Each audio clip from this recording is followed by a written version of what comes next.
Learn English from Quotes Peter Senge. 2020080613.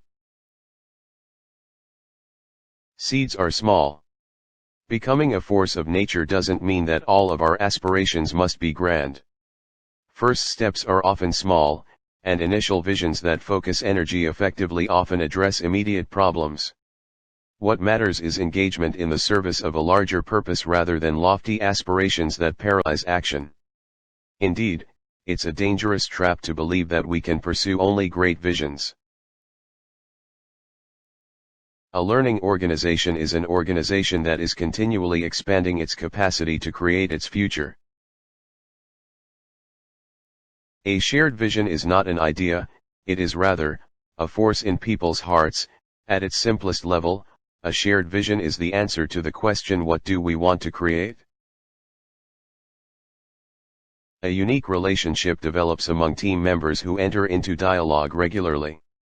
They develop a deep trust that cannot help but carry over to discussions. They develop a richer understanding of the uniqueness of each person's point of view. Additional problems are the offspring of poor decisions. When inquiry and advocacy are combined, the goal is no longer to win the argument, but to find the best argument. All great things have small beginnings. All human beings are born with unique gifts. The healthy functioning community depends on realizing the capacity to develop each gift. An accurate, insightful view of current reality is as important as a clear vision. Business and human endeavors are systems. We tend to focus on snapshots of isolated parts of the system, and wonder why our deepest problems never get solved. Business has a way of talking about how to create value, which in some way isn't bad. We just need to start thinking about if the value we want to create is consistent with all social and environmental well-being. Businesses and other human endeavors are also systems. They, too, are bound by invisible fabrics of interrelated actions, which often take years to fully play out their effects on each other. Since we are part of that lacework ourselves, it's doubly hard to see the whole pattern of change. Instead, we tend to focus on snapshots of isolated parts of the system, and wonder why our deepest problems never seem to get resolved. By using the system's archetypes, we can learn how to structure the details into a coherent picture of the forces at play. Collaboration is vital to sustain what we call profound or really deep change, because without it, organizations are just overwhelmed by the forces of the status quo. Commitment to the truth means a relentless willingness to root out the ways we limit or deceive ourselves from seeing what is, and to continually challenge our theories of why things are the way they are. It means continually broadening our awareness. It also means continually deepening our understanding of the structures underlying current events. Consider prejudice.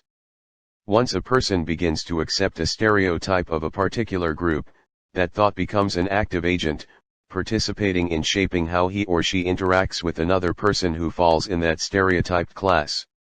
In turn, the tone of their interaction influences the other person's behavior. The prejudiced person can't see how his prejudice shapes what he sees and how he acts. In some sense, if he did, he would no longer be prejudiced. To operate, the thought of prejudice must remain hidden to its holder.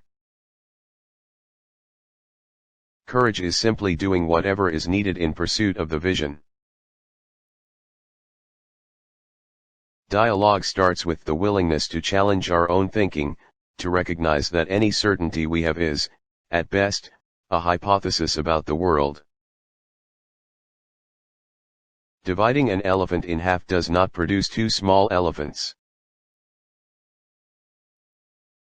Don't push growth, remove the factors limiting growth.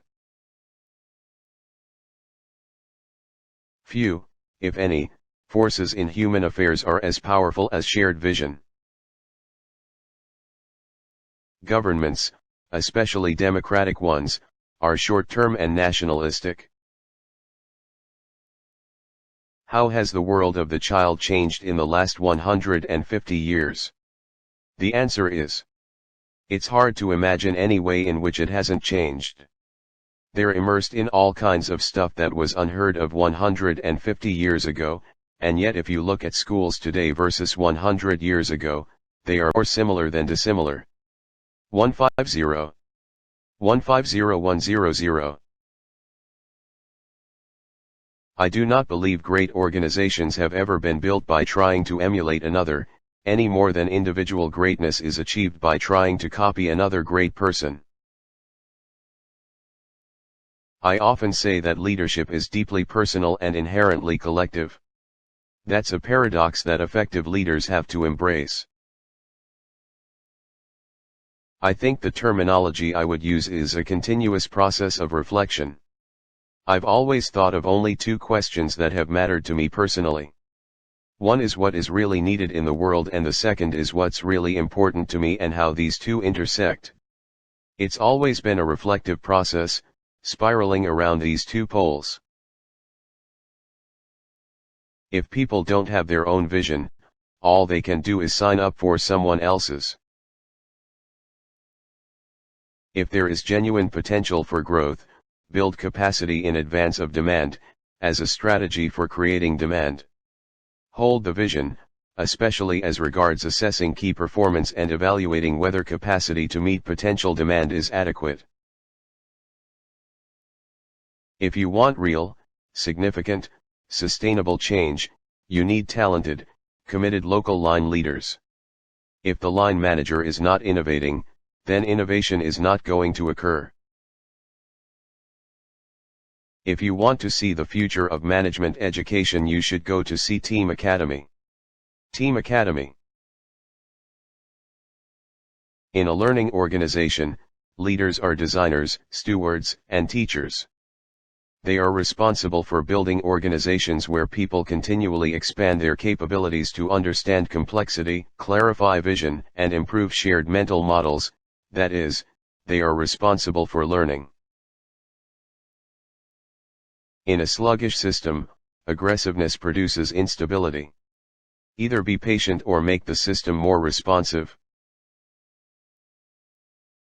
In dialogue, individuals gain insights that simply could not be achieved individually. In great teams, conflict becomes productive. In great teams, conflict becomes productive. The free flow of conflicting ideas is critical for creative thinking, for discovering new solutions no one individual would have come to on his own.